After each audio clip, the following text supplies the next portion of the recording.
Day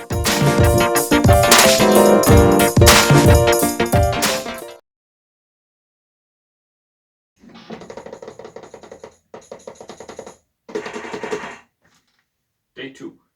Alright, so it is the second day. It is Tuesday, the 5th. 5th, happy Cinco de Mayo. And today's song was kind of inspired by like funk and James Brown and just generally like funk keyboards, like the clack and the Rhodes and piano and organ, because I am a keyboardist. So I kind of used all of the different keyboards today, and I also realized while I was at work today how stupid I am. Yesterday's video is gonna be a nightmare to edit, or yesterday's like clip is gonna be a nightmare to edit because there was like a million different things going on. I recorded it as I was recording the song, which was such a terrible process. And it ended up taking me an extra like hour and a half just to like record everything as I was doing it. It was like such a waste of time. So instead, I've already created the song, and instead of like going through and like building it up together, I'm literally just gonna break the song down, which I think is such like a better way to do it, because then I don't have to worry about, you know, filming and then uploading the video and then doing like it's a whole lot of hassle. That wasn't a sentence. It was a whole lot less of hassle. That's still not the sentence. I apologize. I'm not even gonna try. It's a lot easier to do it this way. I think I'm going to continue doing it this way. If you prefer the first way, I can try that again. But just let me know. And here's the song. I have not named it yet, but what you're listening to right now is the finished version of the song. So let's get into how I made this track.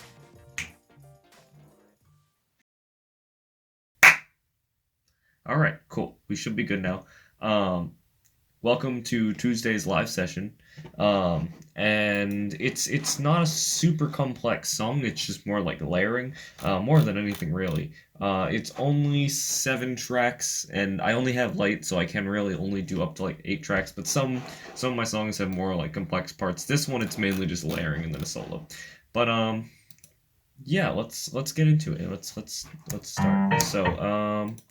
So when we start the song, hold up. When we start the song, we have, or I started like writing this song. It was based off of this drum kit, which I really like because it's super punchy. So like, you know, like, come on. All right, cool. So for the kick drum, you know, super punchy, and there's 2 snares. There's a higher snare and then a lower snare, and you get that like fat snare sound, and I love that sound. Like that is like, you know, pretty standard hi-hat, and then crash cymbal. So I kind of came up with this groove. It's pretty cool. Here it is. And it's cool, mainly because I use both snares. So it's like, da, you know, you have that like high snare, da, do, do, which I think is a cool kind of effect. It's almost like a phlegm, but it's not really. I think drummers do actually do that when they have 2 snares. It's kind of like boom, gaka boom. You know, it's a cool kind of effect. And you know, I initially started this song thinking about it as more of a punk rock song, actually. But I was too lazy to actually record like guitar, so I was like, you know, maybe I'll just do funk. So then I recorded this clap track and tambourine track, because I was like, well, if it's funk, obviously we need some tambourine. And I was gonna actually record, you know, me individually clapping a bunch of times and then just splice it all together. But like, I don't have enough tracks to do that, and I have to save it as a whole other extra audio file and then export it. It'd be a whole lot of work. Then I remembered Ableton actually has 1 million clap sounds, so you know, it's basically just I have all of the claps at my disposal. So then playing all of them together, you get that kind of crowd clap sound. So I was like, cool, I have that crowd clap sound. That's hard to say. And then I always play it live, so that even if it's like a little bit sloppy, it sounds more like real. And then I also had some tambourine, because it is funk. So all together, you know.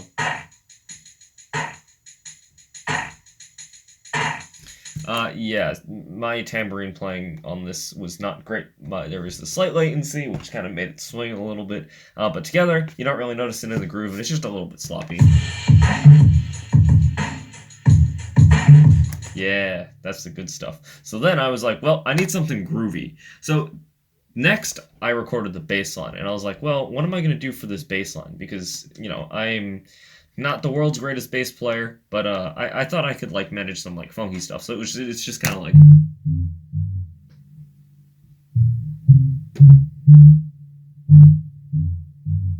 super, just kind of like super simple, but it holds down the groove really well. Um, so I was like super happy with that, just the way it fits in with the groove and everything. Yeah, I just thought it worked really well. So then we have that. So then I was like, okay, so how am I going to establish the groove with that? Because that's great. So I was like, it's funk, so why not a clav? Because what other instrument is more funky than the clavinet? So now I am not a clav player, but I thought that was a pretty good clav part. I have a different audio driver on right now, so it's a lot more latent than it was when I was playing this. So that's why if things sound sloppy when I'm playing it, it's just that. But it's like, so it's kind of like going back and forth between the hands, which is like the clav thing. So then I layered some pads, not pads, but like comping pads on the roads.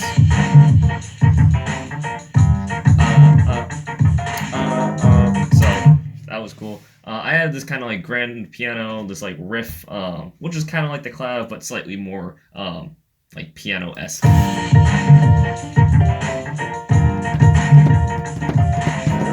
So that was cool. And then I was like, I'm gonna play some organ on this. I didn't actually track my my real A100 because I'm lazy, and it's kind of late. But yeah, I feel like the Ableton one is fine as long as you automate the motion, which is like the Leslie. It sounds fine.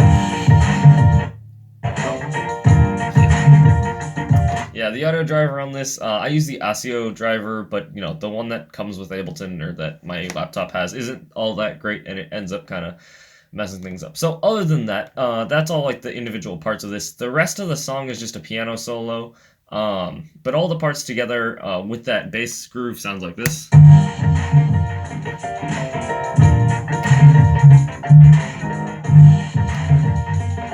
So yeah, just super groovy. And then it's just a piano solo. When we get to here, I start to layer the parts as almost like background. So first it's like the clav comes in. So first there's nothing, it's just the piano. And then the clav comes in while the piano's still soloing. And then it's the organ that comes in next, layered over the clav and the piano solo. And then layered over that is the Rhodes comping. Come on, audio driver.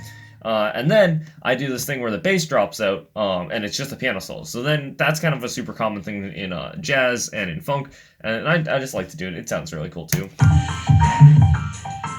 And then I take it out of the key a bit because there's nothing, and then I just do hits and all these, which is why the funky organ is copied a bunch, because I did the hits on the funky organ, and I didn't feel like changing it because I'm lazy, or re-recording it. So then we just have, the rest of the song with the full groove again, piano solo still, and then it fades out on just the piano, and I took out the main drum kit, but it's just the, tambourine and clapping. So it's kind of sloppy, and then the clav comes in and then fades out. So that's the whole song. Here's some of the automation things. Here's the main one is just like the Leslie speed, which I think is kind of cool, because, we have like, oops, go back. Go back. No, don't do that. Why? Let me click on this. Okay, cool. So you have like Leslie on slow. Leslie speeds up, switch it to fast. Oh, come on. Switch to fast. And then you would hold it on fast, or tremolo, and then you would, switch it back to chorale. So I just kind of automated that. It's not perfect. It doesn't sound exactly like a Leslie, but it sounds close enough, and it's buried in the mix so well that you don't really notice it. So that's the whole song. I hope you enjoy. I named it Tuesday Funk Day because I wrote it on a Tuesday. I really hope you enjoy Tuesday Funk Day, and I will see you tomorrow.